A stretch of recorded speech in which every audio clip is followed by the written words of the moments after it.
Bueno, en esta oportunidad hemos querido hacer una evaluación de las tendencias que existe en los últimos exámenes de residencia, ¿no? Agrupándolo por segmentos. En esta ocasión hemos tomado el capítulo de enfermedades infecciosas y tropicales, con la idea de ver más o menos cuáles son las características de las preguntas en los últimos exámenes concernientes a este capítulo. Serán de repente temas muy dispersos, o quizá, y eso sería lo mejor, quizás está dando cierta tendencia a patologías muy claras, con la idea de que abordando esos temas podríamos nosotros asegurar la mayor cantidad de preguntas dentro del capítulo. Bueno, sin mayor preámbulo vamos a empezar, no sin antes decirles que no estamos considerando la parte de patología infecciosa en población pediátrica, con excepción creo de ahí de un tema muy en particular, ya con la idea de, digamos, de que el tiempo sea acorde a lo que más o menos hemos planificado. Pero patología en adultos sí, definitivamente es lo que nos concierne y ahora lo vamos a tomar en cuenta. Bueno, empezamos. Ustedes dirán por qué están las alternativas ya puestas ahí. Pues obvio, ustedes no tienen que adivinar las alternativas ahora, sino más bien ya son las claves oficiales de los exámenes anteriores, ya, lo que significa que vamos a analizar la pregunta más que intentar resolverla. Ya, miren, aquí por ejemplo, esta es la pregunta 60, ¿no?, de un examen tomado el año 2015 en el tema. Dice preescolar de 3 años, les adelanté que algunas eran de pediatría, la gran mayoría hemos tratado de no tomarlo en cuenta. Preescolar de 3 años con dolor de garganta, dice, y fiebre desde hace 3 días. Examen físico, está febril, tiene 38,2. Febril, digo, ya, 38,2, por si acaso, no quiero que se escuche mal. Faringe enrojecida, hipertrofia y edema amigdalar con exudado blanco amarillento. Esto es importante, este dato es importante, exudado blanco amarillento. Un exudado en un problema de hipertrofia de amígdalas con inflamación, obviamente nos da el cuadro de una amigdalitis. Justamente las características de ese exudado hace que nosotros pensemos en la posibilidad de una etiología bacteriana. La etiología viral es inflamación e hipertrofia probablemente, pero no va a haber exudado. Dice que hay ganglios cervicales crecidos y dolorosos, eso es muy típico en los cuadros infecciosos, a las adenopatías regionales le llamamos. Y la pregunta, ya les dan el diagnóstico que es una faringitis, simplemente les dicen a qué tipo de faringitis corresponde. Bueno, ahí están las alternativas, esto está claro, y esto hay que ser paramétrico, hay que ser dogmático en algunos temas. En este, por ejemplo, ya, esta es una pregunta clara de streptococias, ya nos está haciendo referencia a la etiología más conocida, la etiología más habitual, en muchas ocasiones casi la única incluso, por ahí hay excepciones, ¿no?, del estreptococo beta hemolítico del grupo A de Langsfield. En ese sentido, ya aquí si ustedes ven las alternativas, por eso es que han considerado la B, claramente hace referencia a la etiología estreptocócica, ya, haciendo referencia, vuelvo a repetir, al estreptococo beta hemolítico del grupo A de Langsfield. Ya, en ese sentido, hay que tener en cuenta de que el cuadro clínico es típico, ¿ya? Es una de las patologías más frecuentes que vemos en atención primaria, ¿no?, en consulta ambulatoria, es muy frecuente. Y siempre en el examen hay que intentar bajar pues la lengua para ver, en el paciente me refiero, con un bajalenguas para ver cómo es la característica de las amígdalas. Cuando logramos ver que hay exudado o que en las criptas hay puntos amarillentos, que es lo mismo, es más o menos un equivalente, eso es pus. Y esa pus implica que es de etiología bacteriana, y la etiología bacteriana en las amigdalitis es estreptococo beta hemolítico del grupo A de Langsfield, casi el único, la gran mayoría de las veces. Entonces esta es una pregunta categóricamente dirigida a evaluar si conocemos o no conocemos cuál es la etiología principal. Ya hay que acordarnos que este estreptococo beta hemolítico del grupo A de Langsfield o estreptococo piógenes es prácticamente 100% sensible a la penicilina. No hay sentido para utilizar otro tipo de combinaciones ni otro tipo de antibióticos. Ya a nivel mundial prácticamente no está descrita la resistencia, entonces es una situación muy clara. Es como en la sífilis, tú tienes que pensar en penicilina, en el estreptococo piógenes o beta hemolítico del grupo A, que es lo mismo, también en penicilina. Entonces, esto es importante y van a ver que se repiten preguntas en años posteriores con la idea de que van a evaluar más o menos lo mismo. Veamos aquí, por ejemplo, Dice, niño de 7 años, presenta hace 2 días edema de miembros inferiores. Hoy amanece con edema bipalpebral, orina de color rojiza, está intentando decirles que hay una falla renal probablemente y está haciendo acumulación de líquidos. Como antecedente, hace 2 semanas fue diagnosticado de faringitis aguda.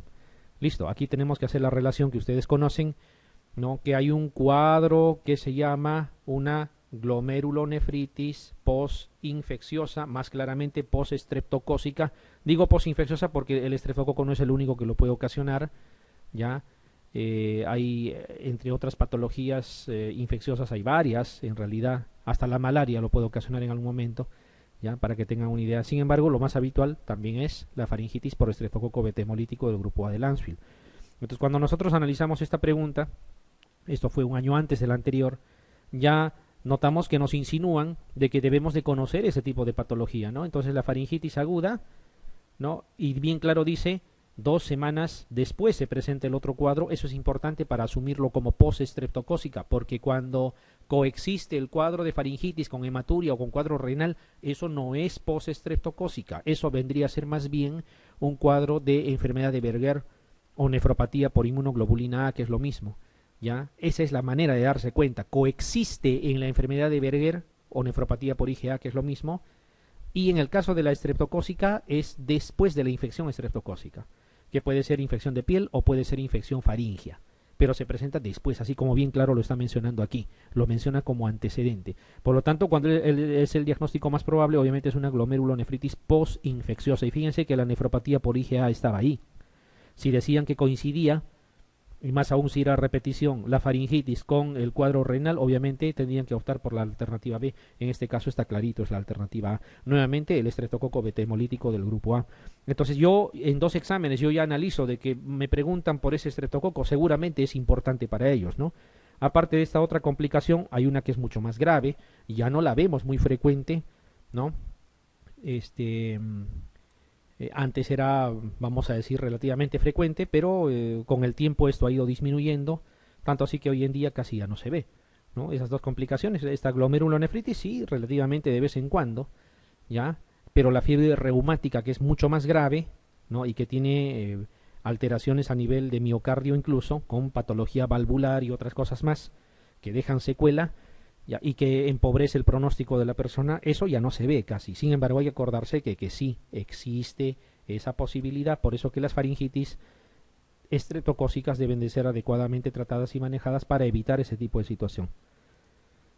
Justamente, miren, en otro examen que dice la complicación más severa de la infección por estreptococo beta hemolítico, o sea, al final están haciendo en ninguna pregunta han repetido el nombre del estreptococo. En la pregunta primera que hemos visto decía cuál es la etiología y era estreptococo.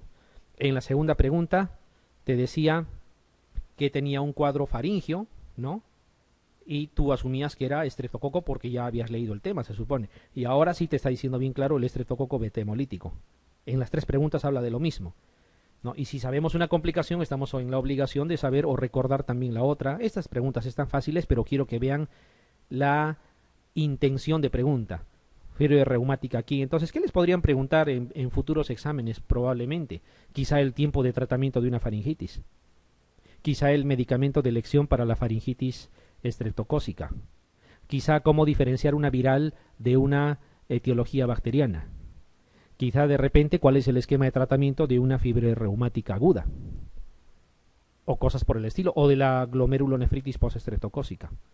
¿Ya? Entonces uno tiene que más o menos girar sobre esos conceptos con la idea de que a uno no lo sorprendan.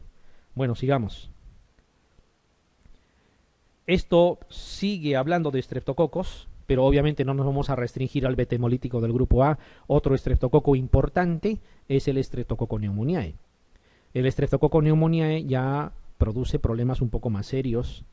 Meningitis adquirida en la comunidad, por ejemplo, en personas adultas, la mayoría de las veces es Streptococcus pneumoniae. Las neumonías adquiridas en la comunidad, lo mismo es Streptococcus pneumoniae. Las sinusitis ya bacterianas, tanto en adultos como en niños, también es Streptococcus pneumoniae. Y las otitis agudas, las otitis medias sobre todo, también es Streptococcus pneumoniae. Por lo tanto, su patología es más o menos importante, ¿no? O sea, las cosas que puede producir. Entonces dice, ¿cuál es el agente causal más frecuente en la sinusitis del adulto? Está haciendo referencia entonces, como bien clara la alternativa lo está mencionando, al Streptococcus pneumoniae. Entonces miren, va a haber estreptococos que son motivos de pregunta y otras no tanto, porque si ustedes van a leer estreptococias en general, obviamente se van a hacer un mundo. Aquí no está hablando del viridans, ¿no?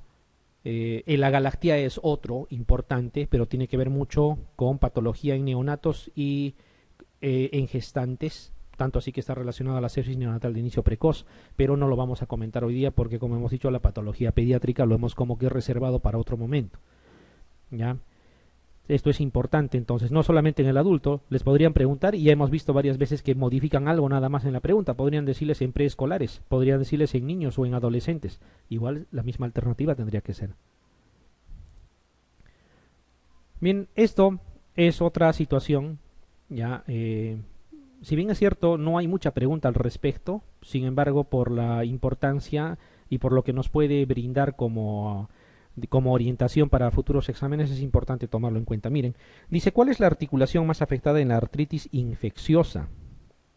Ya, en algún momento en clases, yo me acuerdo, y no solo esta última vez, sino ya son varios años que repito lo mismo, si hay una articulación abanderada en nuestro organismo es la rodilla. ¿Cuál es la articulación más frecuentemente afectada en la artritis infecciosa? Rodilla. ¿Cuál es la articulación que más frecuentemente hace hemartrosis en los pacientes hemofílicos? Rodilla. ¿Cuál es la articulación con la sinovia más amplia? Rodilla. ¿Cuál es la articulación donde asienta más los cristales de pirofosfato cálcico? Rodilla. Y así, o sea, podría cansarme. ¿Ya? Incluso no está en las preguntas, pero de repente podría decirles cuál es la articulación que alberga, digamos, el sistema de ligamentos más complejos. Les aseguro que también es rodilla.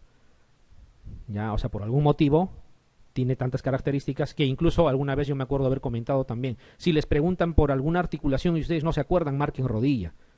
Hay muchas chances, muchas posibilidades de que podrían acertar. Bueno, ahí está, es la rodilla.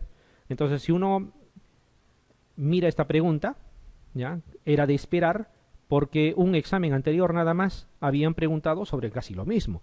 Dice, ¿cuál es el microorganismo más frecuente causante de artritis séptica?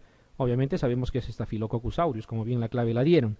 Ya, entonces, ¿qué es lo que podemos entender? Si ya preguntaron por la artritis séptica, mi deber, ¿qué cosa es? Ampliar, ¿no? Incluso saber de repente cuáles son las siguientes bacterias, por lo menos la siguiente.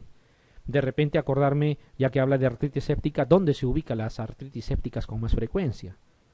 ¿Ya?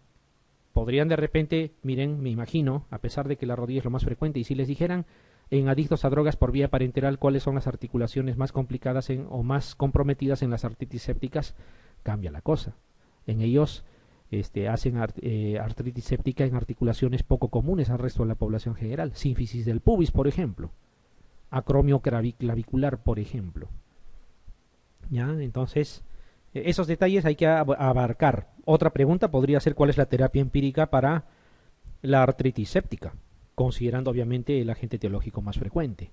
¿Cuánto tiempo dura? Podrían preguntar, porque también ahora como que se les ha ocurrido preguntar cada vez de forma más frecuente la parte de terapia. No solo infecciosa, sino terapia antiinfecciosa. Es una de las cosas que vamos a tener que agregar en este nuevo ciclo, con la idea de que esto, digamos, no sea una desventaja en el momento de desarrollar los exámenes. Bueno, acuérdense, estamos analizando las preguntas en su secuencia, no estamos resolviendo como tal, porque estas preguntas ya están resueltas, ya están planteadas con anterioridad y todo lo demás. Otra, quiero que vean esto. Miren, en el año 2016 preguntaron para el diagnóstico de endocarditis infecciosa cuál de los siguientes enunciados de Duke es un criterio mayor. Ustedes saben que hay dos criterios mayores nada más, ¿no? Y al final el diagnóstico se reduce a la presencia de uno de esos criterios mayores. ¿Por qué no decir mejor si están los dos? ¿Cuáles son esos criterios mayores que buscamos frecuentemente? Los hemocultivos que sean positivos, obviamente para el mismo germen, idealmente con el mismo patrón de resistencia, ahí estaríamos haciendo el diagnóstico claro. Y la otra es evidenciar las vegetaciones mediante ecocardiografía transesofágica, que es el de elección, ¿no? Aquí preguntan eso. Para el diagnóstico de endocarditis infecciosa, ¿cuál de los siguientes enunciados de Duke es un criterio mayor? Ya, ahí están los hemocultivos positivos para microorganismos típicos. Si yo ya sé que preguntaron eso, yo debería estar alerta y decir, me pueden preguntar por el otro. Y el otro es ecocardiografía transesofágica, donde se va a observar las vegetaciones. Si yo observo la pregunta, podría incluso ser más suspicaz y decir, no vaya a ser que me pregunten por algún motivo cuál es un criterio menor. Eso sería mucho más raro.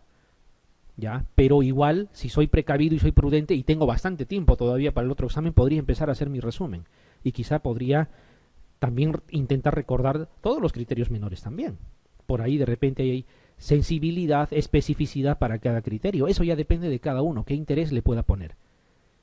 ¿Ya? Entonces, en el intento que hagan ustedes de revisar preguntas, tienen que hacer ese análisis. De lo contrario, no sirve de mucho, porque memorizar las alternativas, claro, les va a ayudar siempre y cuando se repita o se parezca mucho.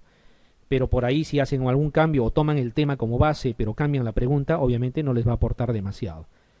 Bueno, gracias por su atención.